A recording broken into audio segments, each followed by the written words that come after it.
I'd have a couple of pieces of advice for Canadian companies looking at going into Asia. First is you've got to have a long-term view. It's not going to get done in a quarter or in 2 years or 3 years. You've got to have a 10-year view of it.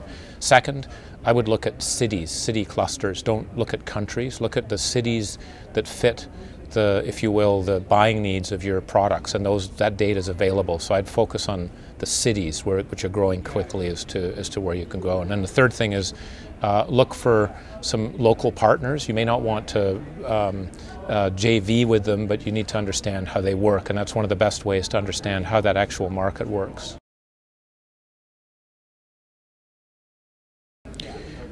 I think there's two levels to the Canadian brand in Asia. One is I think there's a deep underlining strong positive view towards Canada just because of who we are. We're multicultural. We don't shake it up. We're not into other people's business. I just think it's very strong across the place. I feel really good. Just the things we've done in the past, our history.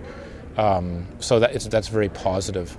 The second level, though, when you think about are we relevant as companies? Is this a source of innovation? Is this a source of interesting new products and so forth? People just aren't aware. So we're just kind of blank on that front. So respect for the country, and I think a desire to want to do something. But if you then said, okay, name me 5 Canadian companies, I'm not sure how many people could do that.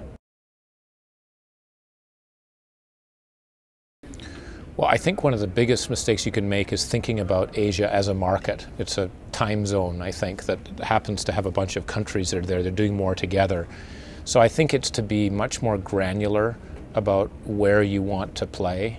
And I'd do what's called a crawl versus run model. Do something. Don't study it all the time. Actually get in there and do something and learn, and then have this long-term perspective.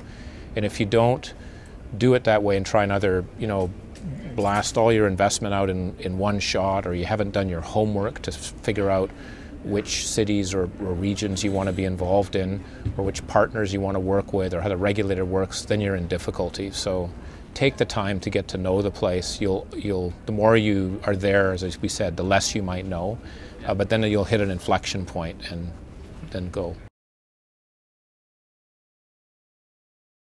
I think this notion of mobility for Canadian students to get experience there is huge. I mean, I think we should, I'm making this up, but to say it, but I would say that if you want to do an undergraduate degree at any Canadian university, you will spend a term somewhere in Asia. If you pick your university, you'll do it. I mean, the US does this all over the world, so why wouldn't we do that? Just so you get that experience to get out there, because it's when you travel is when you see it. I think even being taught it is one thing, but seeing it. So I would have a deliberate mobility 100%. You don't graduate unless you have a term, so 3 months or whatever, in an Asian country.